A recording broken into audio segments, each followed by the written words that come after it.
ছাত্র জনতার ব্যাপক বিক্ষোভের মুখে বাংলাদেশের প্রধানমন্ত্রীর পদ থেকে ক্ষমতাচ্যুত হয়ে গত বছরের আগস্টের ৫ তারিখে পালিয়ে ভারতে আশ্রয় নেন সাবেক প্রধানমন্ত্রী শেখ হাসিনা।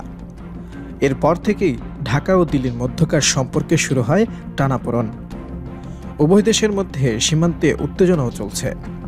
অবশ্য সম্পর্কের এই উত্তেজনা সত্ত্বেও ভারত থেকে ডিজেল আমদানি অব্যাহত রেখেছে বাংলাদেশ।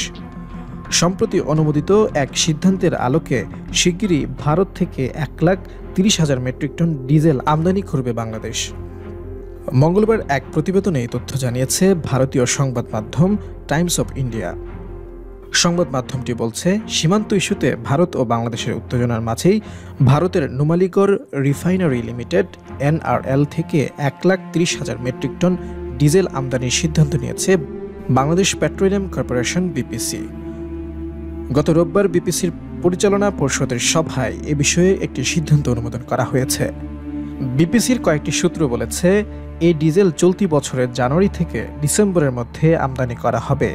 এর জন্য বাংলাদেশি টাকা খরচ হবে ১,১৩৭ কোটি টাকা। এবছর বিপিসির পরিশোধিত জ্বালানি তেলের চাহিদা ৭৪ লাখ মেট্রিক টন। এর মধ্যে ৪৬ লাখ টন ডিজেল, যার ৮০% সরাসরি আমদানি করা হয়, আর বাকি অংশ স্থানীয় শোধনাগার থেকে পাওয়া যায়। মূলত বিপিসি নিয়মিতভাবে ভারতের নুমালীগড় রিফাইনারি লিমিটেড NRL থেকে পরিশোধিত জ্বালানি তেল আমদানি করে। ২০১৬ সালের জানুয়ারি থেকে এই তেল ট্রেনে করে বাংলাদেশে আসছে। এর আগে অভ্যন্তরীণ চাহিদা মেটাতে ভারত থেকে ৫০,০০০ টন অবাসমতি সিদ্ধ চাল আমদানির সিদ্ধান্ত নিয়েছিল বাংলাদেশের অন্তর্বর্তীকালীন সরকার।